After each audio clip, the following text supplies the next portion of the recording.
wabarakatuh. Perkenalkan, nama saya Arkan Atta Sujatmiko, kelas 76, nomor absen 6. Di kesempatan kali ini, saya akan menceritakan tentang Kerajaan Tarumanegara. Latar belakang Kerajaan Tarumanegara. Pada pertengahan abad ke-5 Masehi, di daerah lembah Sungai Citarum, Jawa Barat, terdapat kerajaan bernama Tarumanegara atau yang biasa dikenal dengan Kerajaan Taruma. Tarumanegara merupakan kerajaan tertua di Jawa. Jika berita tentang Kutai kita peroleh dari Yupa, berita tentang Tarumanegara kita peroleh dari prasasti dan berita Cina.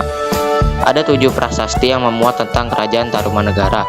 Bila menilik dari catatan sejarah ataupun prasasti yang ada, tidak ada penjelasan atau catatan yang pasti mengenai siapakah yang pertama kalinya mendirikan Kerajaan Tarumanegara. Raja yang pernah berkuasa dan sangat terkenal dalam catatan sejarah adalah Purnawarman. Pada tahun 417, ia memerintahkan penggalian Sungai Gomati dan Candrabaga Kali Bekasi sepanjang 6.112 tombak, sekitar 11 km. Selesai penggalian, Sang Prabu mengadakan selamatan dengan menyedekahkan 1.000 ekor sapi kepada kaum Brahmana. Bukti keberadaan Kerajaan Tarumanegara diketahui dengan 7 buah prasasti batu yang ditemukan, 5 di Bogor, 1 di Jakarta, dan 1 di Lebak, Banten. Dari prasasti-prasasti ini diketahui bahwa kerajaan dipimpin oleh Raja Dirajaguru Jaya Singawarman pada tahun 358 Masehi, dan beliau memerintah sampai tahun 382 Masehi. Makam Raja Dirajaguru Jaya Singawarman ada di sekitar Sungai Gomati, wilayah Bekasi. Kerajaan Tarumanegara ialah kelanjutan dari Kerajaan Salakanagara. Asal mula Kerajaan Tarumanegara. Kerajaan Tarumanegara berdiri pada tahun 450 Masehi dengan raja yang memerintah Purnawarman. Kerajaan Tarumanegara adalah kerajaan yang pernah berkuasa di wilayah yang sekarang menjadi Provinsi Banten, Jawa Barat, dan Jakarta. Kerajaan ini berdiri kira-kira pada abad ke-4 hingga abad ke-7 Masehi dan beribu kota di Jaya Singapura. Kerajaan Tarumanegara adalah kelanjutan dari Kerajaan Salakanagara dan merupakan salah satu kerajaan tertua yang ada di Indonesia. Bukti keberadaan Kerajaan Tarumanegara dapat diketahui dari 7 buah prasasti batu yang ditemukan, 5 ditemukan di Bogor, 1 di Jakarta, dan 1 di Lebak, Banten.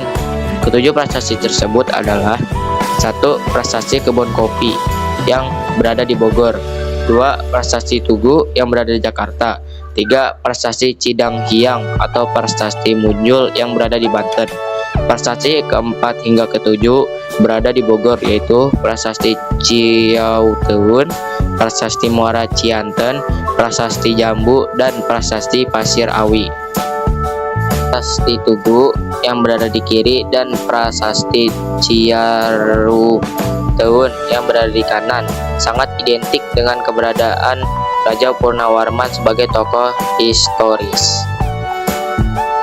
Lembu dikenal pula dengan sebutan Prasasti Pasir Koleangkak.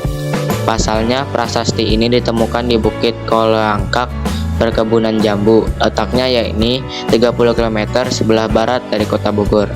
Prasasti ini ditemukan oleh Jonathan Rick pada 1854 dan terletak di atas gunung Batu Tulis, Pasir Koleangkap. Lokasi ditemukannya prasasti ini masuk ke dalam wilayah perkebunan karet Sadeng Jambu yang terletak di Desa Parakan Muncang, Kecamatan Nanggung, Kabupaten Bogor. Pemberitaan mengenai prasasti pertama kali dikemukakan oleh N.W. Huppermans dalam laporannya yang ditulis pada tahun 1864. Kemudian disusul oleh beberapa uraian lain dari J.F.G. Brumun 1868, A.B. Cohen Stuart 1875, P.J. Fett 1878 dan 1896, Haken 1884, 1885 dan 1910, R.D.M. Farbik 1891 dan J.P.H. Vogel pada tahun 1925 dan lainnya. Prasasti Kebun Kopi dituliskan pada sebongkah batu andesit pada salah satu bidang permukaannya yang rata, beraksara Pallawa, berbahasa Sanskerta, berbentuk seloka dengan Metrum Annustup, dan diapit oleh sepasang gambar telapak kaki gajah. Prasasti ini pertama kali dilaporkan oleh N.W. Huppermans pada tahun 1864 dan kemudian disusul oleh beberapa laporan dari J.F.G. Brumun 1868, P.J. Vett 1878, R.D.M. Warbeck 1889 dan 1891, C.M. Pleite 1905 atau 1906, G.P. Ruffler 1999 dan N.J. Krom 1915. Isi dari prasasti Muara Cianten hingga kini belum diketahui karena tulisannya yang terdapat di prasasti ini belum dapat dibaca.